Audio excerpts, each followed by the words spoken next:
우리가 누가복음 113번째 시간으로 자세히 설명하시니라 라는 제목으로 같이 말씀을 나누도록 하겠습니다.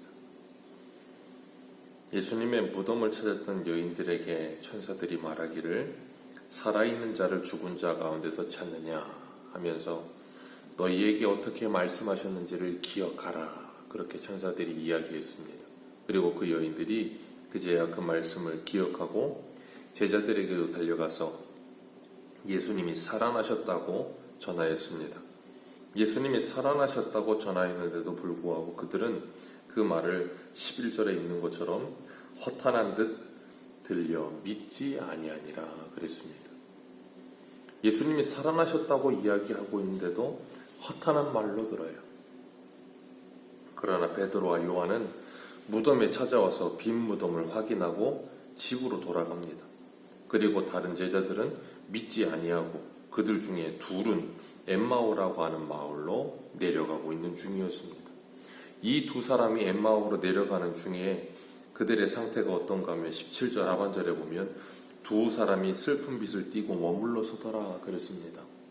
슬픈 빛을 띠고 엠마오로 내려갑니다. 왜냐하면 자신들의 모든 소망이 끊어졌기 때문에 그래요. 마치 답줬던 개가 지붕을 쳐다보고 허망하듯이 자신들이 예수님을 쫓으면서 가지고 있었던 소망이 있었어요. 자신들이 예수님을 따르면서 이제 예수님께서 로마를 물리치고 21절에 말하고 있는 것처럼 이스라엘을 속량할 자라고 바랬다 그랬어요. 이제 이스라엘을 이 로마로부터 우리를 속량해 주시고 우리에게 자유를 주시고 우리에게 영광을 주실 것이다 하는 그런 이 기대가 가득했었는데 갑자기 예수님께서 잡혀가시더니 십자가에 죽어버리셨어요. 그러니까 그들의 모든 소망이 다 끊어졌고 슬픈 빛을 비출 수밖에 없는 겁니다.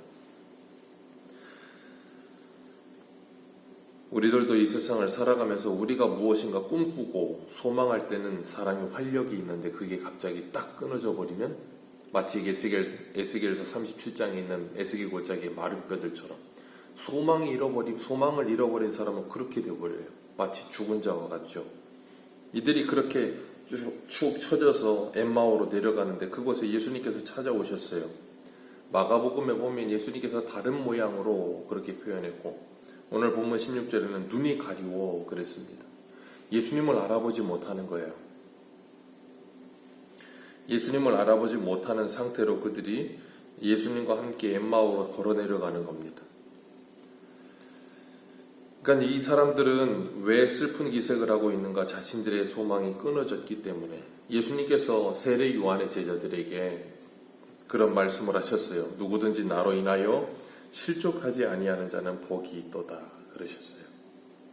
이 사람들이 실족하는 이유가 무엇인가 하면 예수님이 내가 원하는 그리스도가 아니었기 때문에 그래요. 제가 몇 번 언급해드렸지만 이 당시에는 유대인들에게는 메시아 대망 사상이라는 게 있었다 그랬습니다. 신구약 중간기 한 400년 넘도록 참 암흑기를 살면서 로마로부터 많은 압제를 당했고 많은 외압을 당하고 그러다 보니까 그들은 아이고 힘들어 죽겠네, 이런 시대 속에서 우리를 건져줄 구원자 그리스도가 구약에 예언된 것처럼 곧 올 것이다, 그런 소망이 간절한 가운데 있었는데 예수님이 오셔서 내가 그니라 하시는 말씀을 하시는 것처럼 들리는 거예요. 그러니까 그들은 예수님이 그들을 구원해 줄 거라고 생각했던 거예요. 그리고 그들은 어떻게 생각했는가 하면 19절 같이 읽겠습니다. 19절입니다. 시작.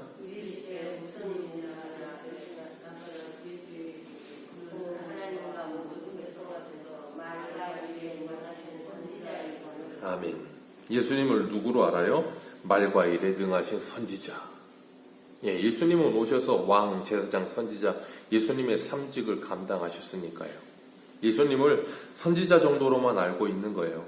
그들은 예수님이 오셔서 무슨 일을 하시는 분이신지, 예수님께서 무엇을 하기 위해 오신 분이신지에 대한 인식이 제대로 알지 못하고 있었어요. 그러니까 예수님이 말씀하시는 것과 그들이 말하는 것에는 많은 이 단어적인 차이가 있었던 거예요. 같은 하나님의 나라라고 할 때에도 그들은 하나님의 나라 하면 예루살렘이 회복되고 이스라엘이 회복되어 이 눈에 보이지 않는 나라가 회복되는 것이다라고 생각했던 거예요. 그런데 예수님은 그것이 아니라 예수 그리스도를 믿는 하나님의 자녀들 안에 이루어지는 하나님의 나라를 말씀하신 거예요. 그러니까 하나님의 나라라고 해도 전혀 다른 것을 생각하게 되는 거예요. 그런 것처럼 예수님을 오해하고 성경을 오해하는 거지요. 오늘날도 그런 사람들이 얼마나 많습니까? 하나님을 오해하고 예수님을 오해하고 말씀을 오해해서 단어는 예수인데 다른 예수를 말하고 있고 복음은 복음인데 다른 복음을 말하고 있고 그런 경우가 참 많습니다. 분명히 예수님께서는 십자가에 죽으시고 부활하실 것을 증거하셨고 그리고 그대로 살아나셨고 여인들을 통해 그 소식이 제자들에게 들려졌고 그런데 그들은 그 말씀을 믿지 않았어요. 그리고 예수님은 그들에게 찾아오셔서 무슨 일이냐 하고 물으세요. 그러면서 그들을 호되게 책망하시기보다는 오늘 27절에 말하고 있는 것처럼 모든 성경에 쓴 바 모세와 선지자의 글로 인하여 그러니까 구약 성경에 있는 모든 말씀을 가지고 예수님께서 어떤 분이시며 그리스도가 어떤 모습으로 오셔서 어떻게 고난을 당하시고 어떻게 되어야 할 것에 대해서 자세히 설명하시고 가르치셨다 그렇게 말씀하고 계세요. 그들에게 십자가의 길을 가르쳐 주신 거예요. 그들이 따르던 예수님, 그들이 생각하던 예수님, 그들이 생각하던 구원자 그것과 달리 성경에서 말하고 있는 것이 무엇인지를 바르게 가르쳐 주신 거예요. 그러니까 그 일을 오늘도 성령께서 우리 안에 찾아오셔서 내주하시면서 뭐 하세요? 우리가 마땅히 빌 바를 알지 못할 때 우리를 위해 탄식하며 기도하시며 우리에게 말씀을 가르치시고 생각나게 하셔서 올바른 길을 잡아주시는 거예요. 우리가 곁길로 가지 않도록. 그래서 이사야 30장에는 우리의 스승이 우리 뒤에서 말소리가 나서 좌우로 치우칠 때 그것은 정로가 아니니 이리로 가라 하며 가르치고 우리 안에 있는 우상들을 내어버릴 수 있도록 우리에게 끊임없이 우리를 지도하신다는 거예요. 그래서 우리 안에 행하시는 이는 하나님이시니 하고 바울이 빌립보서에 말하는 것처럼 하나님의 선하신 뜻을 두고 우리에게 행하도록 끊임없이 소원을 주시는 거예요. 말씀을 통해 그것을 하시는 겁니다. 예수님은 그들에게 찾아오셔서 부활하신 모습으로 그냥 그들에게 내가 바로 그 예수다, 내가 부활하지 않았냐고 보여주시면 참 편한데 그러지 않고 차례대로 말씀으로 가르치세요.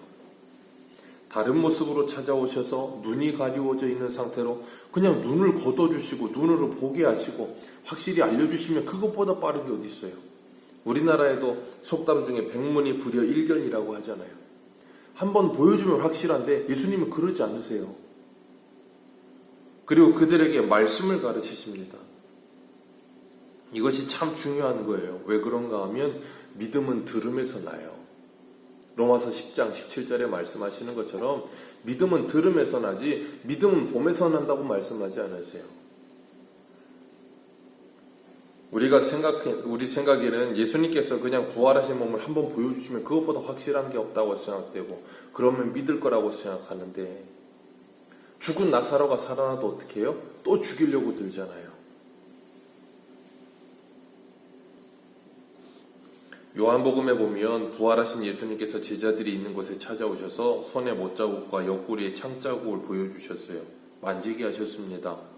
그런데도 불구하고 그들은 부활하신 예수님을 직접 눈으로 보고도 뭐 했어요? 나는 물고기 잡으러 가노라.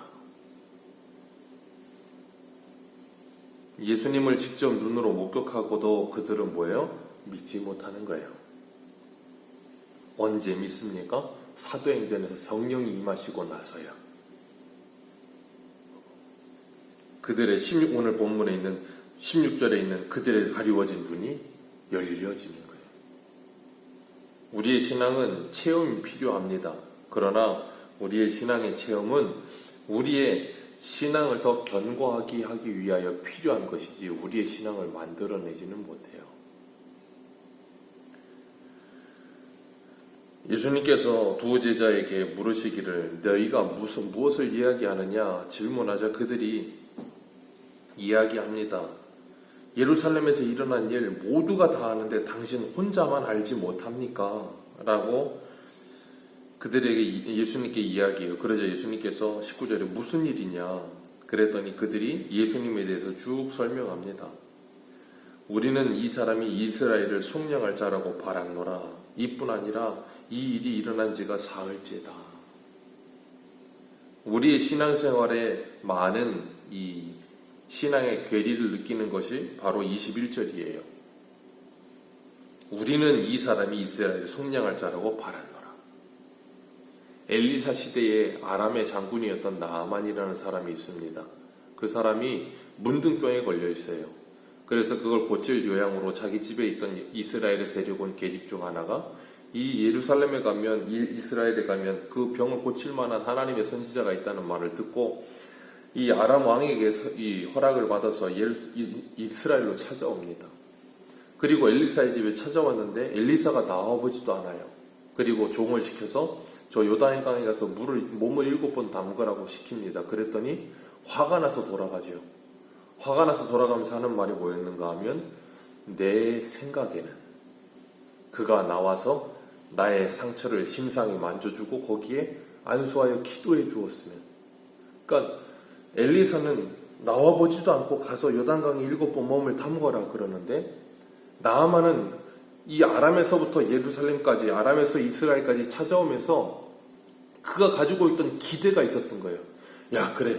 하나님의 선지자라고 하는 사람 찾아가면 그 사람이 나와서 이렇게 해서 이렇게 치료해 주겠지 하는 계획과 모든 생각이 있었는데 그게 맞지 않는 거예요. 그러니까 뭐예요? 화가 나는 거죠. 이 사람들도 분명히 메시아는 이렇게 해줄 거야 라는 기대하는 게 있었는데 그게 맞지 않는 거예요. 그러니까 뭐예요? 화가 나는 거죠. 우리가 성경을 읽을 때도 예수 그리스도를 믿을 때도 이런 일들 때문에 때로는 실족합니다. 그래서 하나님께서는 이사야 55장에 분명히 말씀하셨어요. 8절과 9절에 이는 내 생각이 너희의 생각과 다르며 내 길이 너희의 길과 다름이니라. 여호와의 말씀이니라. 이는 하늘이 땅보다 높음같이 내 길은 너희의 길보다 높으며 내 생각은 너희의 생각보다 높음이니라. 아멘. 하나님의 생각은 우리의 생각과 달라요. 하나님의 방법은 우리의 방법과 다릅니다. 하나님의 일하심은 우리가 머릿속으로 그려놨던 청사진과 다를 수가 있어요. 그래서 우리들이 하나님이 내 뜻대로, 내 생각대로, 내 계획대로 하지 않으신다고 해서 실족할 필요가 하나도 없습니다. 고린도전서의 1장에 말씀하시는 것처럼 하나님의 어리석은 것이 사람보다 지혜로우며 하나님의 약하신 것이 사람보다 강하니라 그러셨어요. 그렇기 때문에 주님께서 우리에게 말씀하신 것처럼 누구든지 나를 따라오려거든 자기를 부인하고 자기 십자가를 질 것이니라 할 때 자기 부인은 바로 이 21절이 깨어지는 거예요. 주일 오전에도 제가 사도행전하면서 말씀드렸던 내 생각이 깨어지는 거예요. 내 철학이 깨어지는 겁니다. 내가 생각했던 내 생각에는 신앙생활 이래야 되고 내 생각에는 이렇게 해야 되고 내 생각에는 이러해야 되는데 라는 그 고정된 관념 그걸 깨야 되는 거예요. 말씀과 다른 내가 가지고 있던 모든 잘못되어진 생각들을 깨트려야 되는 거예요. 그래서 종교개혁자들이 끊임없이 이야기했던 게 뭐예요? 말씀으로 돌아가죠. 우리들도 이런 잘못되어진 실수와 그리고 하나님에 대한 오해, 성경에 대한 오해, 신앙생활에 대한 오해를 바로잡아가야 되는 거예요. 그래서 말씀을 통해 끊임없이 성경을 읽고 하나님에 대해 알아가면서 오해하지 않고 이해하는 하나님을 알아가는 그런 신앙의 작업이 필요한 거죠. 그렇기 때문에 우리들의 생각을 내려놓고 하나님을 바라볼 수 있는 그 은혜, 그것이 필요합니다. 예수님께서 그렇게 오해하고 있는 제자들에게 뭐라 그러시는가 하면 이 25절 말씀 같이 한번 읽겠습니다. 25절입니다. 시작.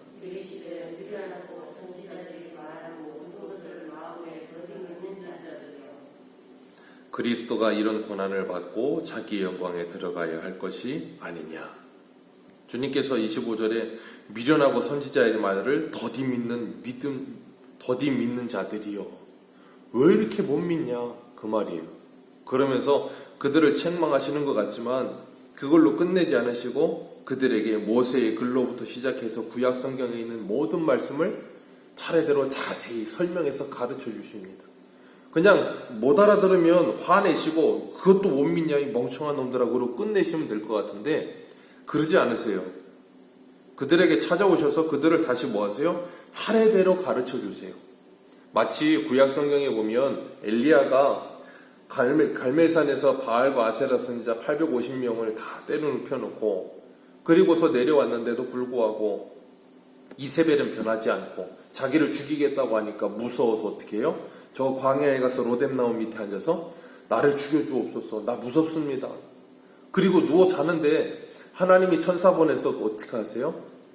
그들을 책망하시거나 엘리야를 책망하시거나 혼내지 않으세요.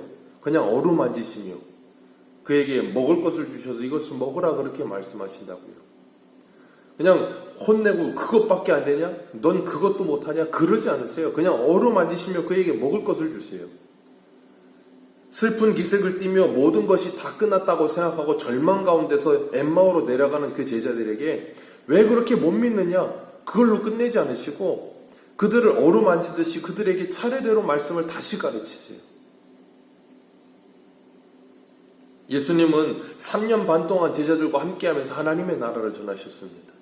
그리고 부활하시고 나서도 사도행전 1장에 보면 40일 동안이나 이 땅에 계셨어요. 40일 동안이나 이 땅에 계시면서 사도행전 1장에 보면 뭘 가르치세요? 하나님의 나라의 일을 또 가르쳐주세요. 가르치고 또 가르치고. 사도행전 1장에서 예수님이 40일 있다가 승천하실 때도 제자들이 뭐라 그래요? 예루살렘을 회복할 때가 이때입니까? 그들에게는 하나님의 나라는 여전히 이 땅에 눈에 보이는 예루살렘. 그런데도 예수님은 그들을 호된 혼내지 않으세요. 왜요? 그들에게 주님이 승천하시면 약속하신 보혜사를 보내고 나면 그 보혜사가 그들을 가르치실 것을 알기 때문에. 포기하지 않으시고 그들을 차례대로 끊임없이 가르치십니다. 오늘도 그 주님은 우리에게 찾아오셔서 성경에 대한 오해와 하나님에 대한 오해와 때로는 왜 이렇게 하실까 하는 생각을 갖는 우리들에게 찾아오셔서 말씀으로 또 우리를 가르치시고 설득하시고 기다리시며 우리가 바른 길로 걸어갈 수 있도록 우리를 이끌어 가시는 줄 믿습니다.